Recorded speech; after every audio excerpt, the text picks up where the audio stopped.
আমি একটি মজার গল্প দিয়ে শুরু করব। তোমরা লন্ডন শহরের কথা সকলেই হয়তো শুনেছ।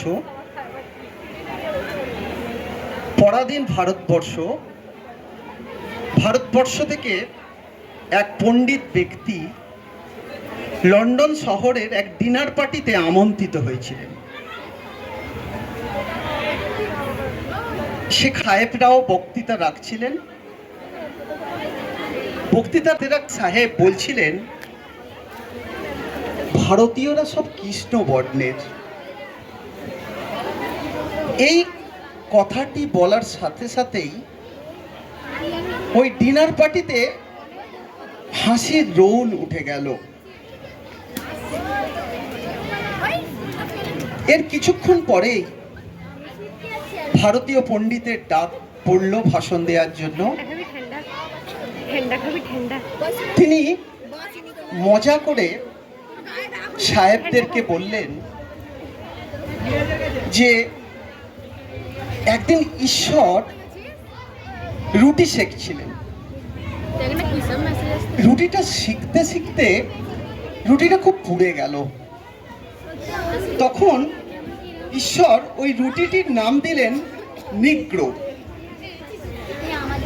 এরপর তিনি আর একটা রুটি বানালেন, কিন্তু সেটি তিনি আগুনে না শিখে রেখে দিলেন কাঁচা। সেটির নাম দিলেন ইউরোপীয়।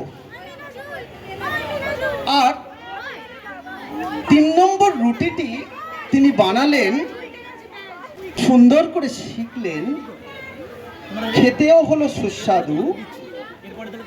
এই রুটিটির নাম দিলেন ভারতীয়। ওই পার্টিতে সাহেবরা এই মজা করে ইংরেজি মন্তব্যটাকে এত সুন্দর করে তিনি বলেছিলেন, ওই ডিনার পার্টিতে সকলে মাথা নিচু করে বসেছিল। এই পণ্ডিত ব্যক্তিটি হলেন সর্বপল্লী রাধাকৃষ্ণন। অর্থাৎ সর্বপল্লী রাধাকৃষ্ণন 1888 সালের 5ই সেপ্টেম্বর তিনি অন্ধ্রপ্রদেশ এবং তামিলনাড়ুর সীমান্তের একটি ছোট্ট গ্রাম তিরুতানি, এই তিরুতানিতে তিনি জন্মগ্রহণ করেছিলেন। বর্তমান তিরুপতি থেকে এই গ্রামটি খুবই সন্নিকটে। এবং সর্বপল্লী রাধাকৃষ্ণন তার জন্মদিনটাকে আমরা কিভাবে শিক্ষক দিবস হিসাবে পালন করলাম, এটুকু বলার আগে আমি তার পারিবারিক জীবন নিয়ে 2-4টি কথা বলতে চাই। রাধাকৃষ্ণনের পিতা ছিলেন বীরাস্বামী। তিনি তহসিলদারের অফিসে কাজ করতেন। বেতন ছিল খুবই সামান্য। 8 জনের পরিবার। তার মাতা ছিলেন সীতাম্মা। তিনি সংসারের গৃহকার্যই করতেন। 8 জনের পরিবার। খুব দারিদ্র্যের মধ্যে তাদের জীবন। কিন্তু দারিদ্র্যের মধ্যে জীবন হলেও পরিবারটি খুব আনন্দেই কাটাতো। কিন্তু বাদশাহ স্বামীর ইচ্ছা ছিল তার সন্তান সংস্কৃত সাহিত্য নিয়ে পড়াশোনা করুক এবং যজমানি করুক। কিন্তু তার এক আত্মীয় বললেন যে ইংরাজি শিক্ষা গ্রহণ না করলে চাকরি বাকরি হবে না, অতএব সর্বপল্লী রাধাকৃষ্ণনকে ইংরাজি শেখাতে হবে। তখন তার পিতা তাকে গ্রামের পাঠশালা ছাড়িয়ে তাকে তিরুপতির আলাসমারাম স্কুলে ভর্তি করে দিলেন। আলাসমারাম স্কুল থেকে পড়াশোনা করার পর তিনি ভেলোরের লুথেরান হাই স্কুলে ভর্তি হলেন এবং ভর্তি হবার পর ওখানেও পড়াশোনা শেষ করে তিনি বোরহেজ কলেজের ব্যাচেলর অফ আর্টস নিয়ে ভর্তি হলেন।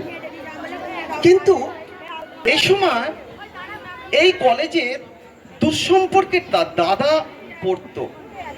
এই দাদা তাকে 3টে বই দিয়েছিল। এই বই 3টি তার জীবনের মোড় ঘুরিয়ে দিয়েছিল। তিনি ভেবেছিলেন অঙ্কশাস্ত্র, জীববিদ্যা, পদার্থবিদ্যা এবং ইতিহাস ও দর্শন নিয়েই পড়াশোনা করবেন, এর মধ্যে যে কোনো একটি। কিন্তু জিওফ স্টাউটের লেখা বইটি পড়ে এবং তার অধ্যাপক উইলিয়াম স্কিনারের উদ্দীপ্ত ভাষণ তাকে দর্শন শাস্ত্রের উপর আকৃষ্ট করেছিল এবং এরপর তিনি মাদ্রাজ খ্রিস্টান কলেজে ভর্তি হন এবং 20 বছর বয়সে তিনি একটি বই লেখেন। সেই বইটির নাম এথিক্স অফ বেদান্ত। যে তিনি 21 বছর বয়সে কর্মজীবন শুরু করলেন। মাদ্রাজ প্রেসিডেন্সি কলেজের তিনি অধ্যাপক হিসাবে নিযুক্ত হলেন। মাদ্রাজ প্রেসিডেন্সি কলেজে অধ্যাপক হিসাবে নিযুক্ত হওয়ার পর তিনি সংস্কৃত সাহিত্যের উপর চর্চা শুরু করলেন। এই সময় বাংলার বাঘ যিনি আশুতোষ মুখোপাধ্যায়, উনি 1921 সালে কলকাতা বিশ্ববিদ্যালয়ে তাকে দর্শন শাস্ত্রের অধ্যাপক করে নিয়ে এসেছিলেন। তিনি দীর্ঘদিন ধরে কলকাতা বিশ্ববিদ্যালয়ের দর্শন শাস্ত্রের অধ্যাপক হিসাবে কাজ করে গিয়েছিলেন এবং এই সময় 1954 সালে তিনি ভারত রত্ন সম্মান পেয়েছিলেন। আরো অনেক বহু পুরস্কার তিনি পেয়েছিলেন। 1962 সালে তিনি ছিলেন আমাদের স্বাধীনতার পর তিনি ছিলেন আমাদের ভারতের প্রথম উপরাষ্ট্রপতি এবং দ্বিতীয় রাষ্ট্রপতি হয়েছিলেন 1962 সালে। 1962 সালে যখন তিনি দ্বিতীয় রাষ্ট্রপতি হিসেবে নির্বাচিত হয়ে গেলেন, তখন তার ছাত্ররা উদ্যোগ নেন যে তার জন্মদিন তারা পালন করবেন। কিন্তু তিনি ছাত্রদেরকে ডেকে বলেছিলেন যে এই দিনটি অর্থাৎ 5ই সেপ্টেম্বর দিনটি তিনি তার জন্মদিন হিসাবে পালন করতে চান না।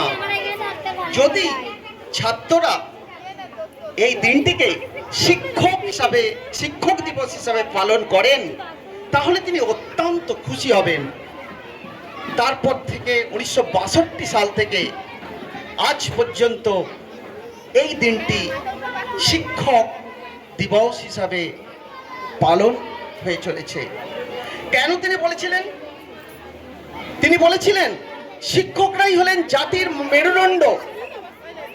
তিনি বলেছিলেন যে শিক্ষা জাতিকে অন্তর থেকে আকৃষ্ট করতে পারে না, যে শিক্ষা যত উন্নত হোক মানবীর কল্যাণে লাগে না, সেই শিক্ষার কোনো মূল্য নেই।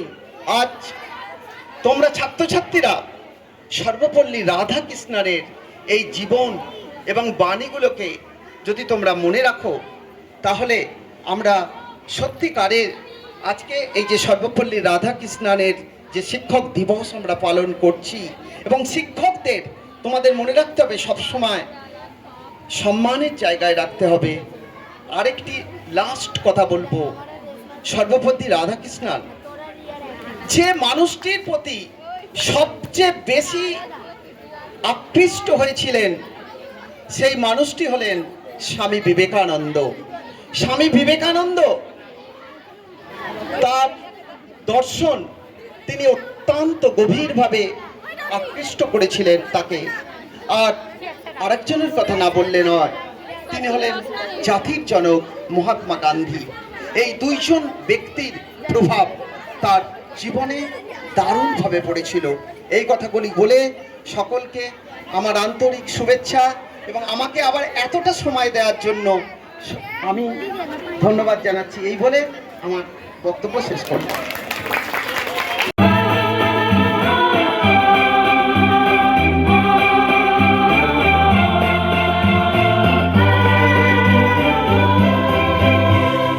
অচেনা পৃথিবী চিনেছি চিনেছি তোমার হাতটি ধরে, অচেনা পৃথিবী চিনেছি চিনেছি তোমার হাতটি ধরে। আচার্য গুরু শ্রদ্ধা জানাই আজে নমস্কারে। অচেনা পৃথিবী চিনেছি চিনেছি তোমার হাতটি ধরে। আচার্য গুরু শ্রদ্ধা জানাই আজে নমস্কারে। বর্ণমালাকে চিনেছি বুঝেছি তোমার যত্নে স্নেহে। তুমি শিক্ষক শক্তি দিয়েছ এই মনে দেহে।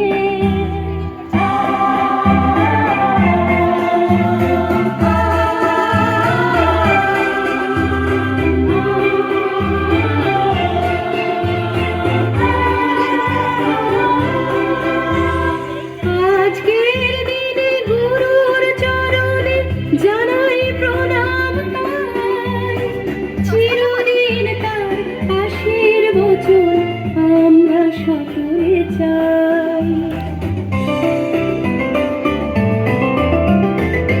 আজকের দিনে গুরুর চরণে জানাই প্রণাম তাই, চিরদিন তার আশীর্বচন আমরা সকলে চাই। আমরা সকলে চাই, আমরা সকলে চাই, আমরা সকলে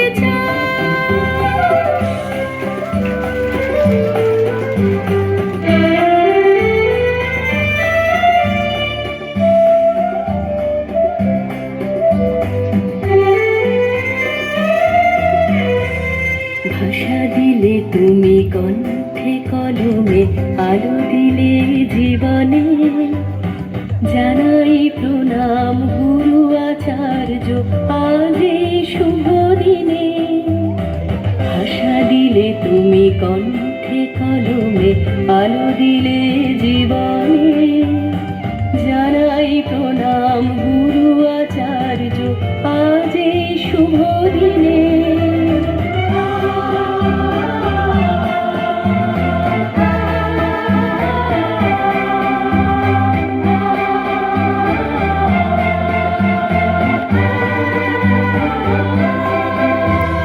স্বপ্ন দেখার সাহস দিলে যে অন্তরে দিলে গান, হাজার কণ্ঠে নিবেদিত প্রাণে জানাই তাই প্রণাম।